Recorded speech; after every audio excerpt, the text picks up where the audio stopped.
welcome back with another video, and I'm about to react to top 5 worst weather games.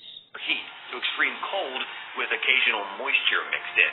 Sometimes when Mother Nature and football mix, the product is a historic outcome.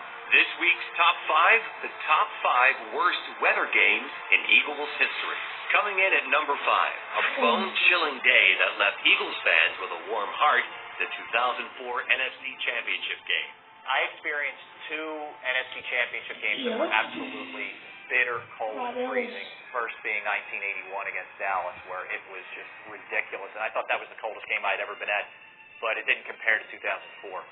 And you remember we're coming off a blizzard. There's snow, pushed to the side, and everybody is sitting there freezing. But I'll tell you what, you got warmed up real quick when you saw that the Eagles were going to take it to the Falcons that day. And once that confetti started flying, you didn't feel the temperatures. But those temperatures were cold, 17 degrees at kickoff, with winds swirling at 25 miles per hour. 2 feet of snow on the ground would have melted in an instant at our number 4 game. A game so hot, only a special concoction could keep the players hydrated in Dallas. It's 2000's Pickle Juice game. Pickle Juice game was the game to me that signified the Andy Reid era. That was we're here. You're in Dallas, onside kick. Deuce Staley goes for over 200 yards. Unbelievable temperatures, but that signified the passing of the torch as far as I'm concerned, the Eagles and Cowboys. And the best part about the Pickle Juice game is it's kind of like, do you really believe in that sort of thing? Like, yeah, does Pickle Juice really work? But the fact is, once you start doing it, you start drinking it, maybe it plays mind games just a little bit. However, it worked for the Eagles. They come out, kick an onside kick of all things to just start the season, which is just incredible. And they run through Dallas, come home with the victory. A victory that would lead to their first playoff appearance under Andy Reid. So we've had extreme cold and extreme hot weather on this countdown. What about weather that's unseasonably warm? Coming in at number 3, Buddy's boys travel to Chicago for a 1988 playoff game against the Bears in what would come to be known as the Fog Bowl. I'm not sure why Fog Bowl is 3 on this list. To me, it will always be number 1 because not only what it did to that team, I thought it was the best window for Buddy's squad to basically reach the Super Bowl. They were young, they were up and coming, no one wanted to play the defense. And for the referees to continue that game when the fog rolled in, came in at halftime, and all of a sudden you couldn't see anybody out there. The announcers couldn't call the game. You had no idea what was going on. You talk about a game that's affected by weather. It's certainly that one. The Fog Bowl is remembered as a heartbreaker.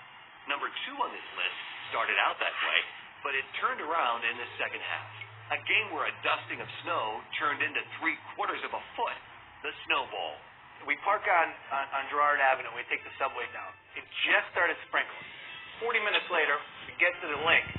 Walk outside the subway on Broad Street, and you had no idea where you were. Nobody knew it was going to happen. I know the weather people said there might be some snow, but when we talk about great games with the Fog Bowl, the Snow Bowl, even though it's most recent in our minds, that to me is one of the all-time greats. Kevin Burkhardt was doing the game on national TV on Fox, and he didn't even know that they had the technology where they could put the electronic lines down because nobody at the stadium, none of the players had any idea where the lines were, and they couldn't clear the lines fast enough to keep it from the snow coming down.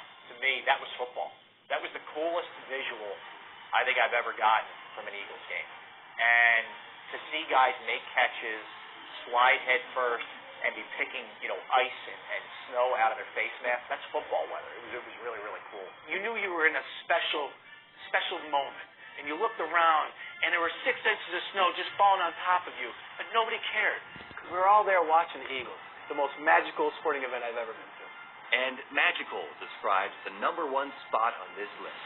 Taking the top spot on this countdown is the 1948 championship game, where weather mixed with victory to produce the Eagles' first championship ever. If you're talking about the worst weather game, the 1948 championship game has to be in terms of the weather and the significance. It wasn't just a snowstorm, it was a flat-out blizzard, and that pretty much shut down most of the city of Philadelphia. There was a lot of talk and a lot of thought given to just postponing the game. But Bert Bell, the commissioner, had sold the national radio rights, and he felt that they had to play the game. And there was so much snow piled up on the field that the grounds crew at Calumet Stadium couldn't get the tarp off. And there was too much weight on there for them. So they went and they got the 2 teams out of the locker rooms. and brought the Cardinals and the Eagles out to help them drag the tarp off the field. Could you see at a Super Bowl today getting the two teams to come out of the locker room and help you clear the field? I don't think so. So there you have it, your top 5 worst weather games of all time. Let us know what you think on Twitter using @EaglesShows, #EaglesTop5. Alright, thank you guys for watching. That's the end. And I'll see you next